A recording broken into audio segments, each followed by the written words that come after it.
कोल्हापूर आणि इचलकरंजी महानगरपालिका क्षेत्रातील ऑटो रिक्षांसाठी भाडेवाढ करण्यात आली आहे।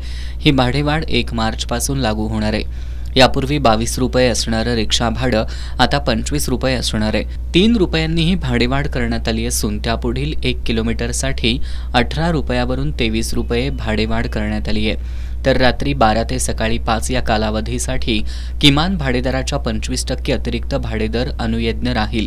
महानगरपालिका क्षेत्र वगळून इतर ग्रामीण भागाकरता रात्री 11 ते सकाळी 5 या कालावधीसाठी किमान भाडेदराच्या 40% अतिरिक्त भाडेदर अनुज्ञेय असणार आहे। प्रवाशांसमवेत असणाऱ्या सामानासाठी 60 बाय 40 सेंटीमीटर आकाराच्या किंवा त्यापेक्षा मोठ्या नगासाठी 3 रुपये इतकं शुल्क अनुज्ञेय राहील।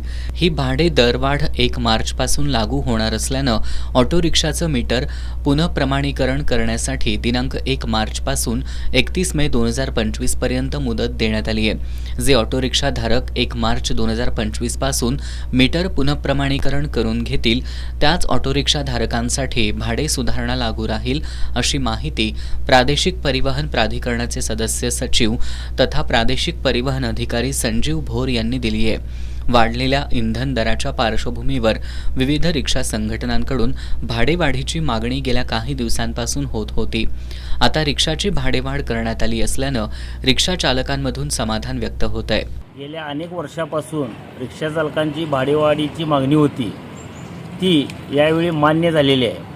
प्रथम 22 रुपये होते, तिथे 25 रुपये भाडेवाढ दिलेली आहे। या भाडेवाढीचं आम्ही स्वागत करतो। या भाडेवाढीमुळे वाढलेली महागाई, रिक्षाचे स्पेअर पार्टचे वाढलेले दर, मेंटेनन्स खर्च याचा विचार करता ही भाडेवाढ कमी जरी असली तरी समाधानकारक आहे आणि ही भाडेवाढ प्रवाशांना आणि रिक्षा चालकांना दिलासा देईल। दरम्यान जे ऑटो रिक्षाधारक विहित मुदतीत मीटर पुनःप्रमाणीकरण करून घेणार नाहीत त्यांच्यावर प्रत्येक दिवसाच्या विलंबासाठी 1 दिवस ते किमान 7 दिवस आणि कमाल 40 दिवस परवाना निलंबनाची कारवाई करण्यात येणार आहे।